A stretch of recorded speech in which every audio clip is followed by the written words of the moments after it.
He was small, quiet, and looked a little younger than most people his age. But by the end of the war, Audie Murphy became one of the most decorated soldiers in American history. It's a story that doesn't feel real, but every word of it is. Audie Murphy grew up in rural Texas, and well, life didn't give him too much to work with. His father walked out, and his mother passed away while he was still a boy. And suddenly, the job of keeping his brothers and sisters alive, that landed on him. In only the fifth grade, he stopped going to school and picked up a rifle. Not because he loved guns, but because he had to put food on the table. And those long days hunting in silence, well, that would shape the soldier that he would become one day. When Japan attacked Pearl Harbor, Audie tried to list immediately, but the military took one look at the skinny kid and said, "Come back when you're older." So he tried again and again until finally they accepted him. No one else expected anything special. He barely spoke. The kid barely weighed 120 pounds. He didn't even look old enough to shave. But the battlefield reveals people in ways nothing else can. In Italy, France, and Germany, Audie quickly earned a reputation. Not because he was fearless, but because he acted despite the fear. He crawled through open fields under machine gun fire, sprinted across exposed hills where no one else dared. He would drag wounded men to safety even as bullets cracked overhead.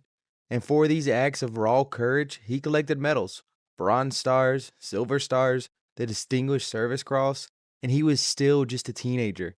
But everything he did before was nothing compared to what came next. January 26, 1945, the forest outside Holtzwihr, France. Audie Murphy and his men were dug in, cold and exhausted, outnumbered. Then, out of nowhere, the German attack hit them like a storm. Tanks rolling through the trees, machine guns opening up, infantry closing in on every ankle. Murphy took one look and he knew. If they stayed, they'd all die. He ordered his men to fall back to a safer position, but he didn't go with them. Instead, he turned towards a burning tank, flames shooting out of it, ammunition cooking inside, and climbed on top of it like it was solid ground.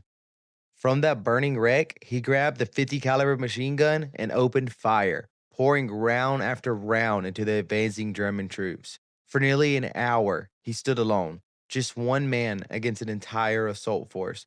Bullets cracked past his head, mortars exploded around him. The tank destroyer beneath him could have blown apart at any second, but he held the line.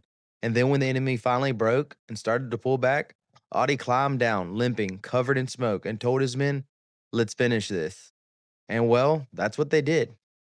By the end of the war, Audie Murphy had received every American combat award for valor, plus honors from France and Belgium, 33 decorations in total.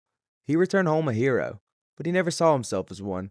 He was just a quiet kid from Texas who had been handed too much responsibility too early and rose to meet it every single time. This is Audie Murphy, the boy that no one believed in, who became the soldier that none of us could ever forget.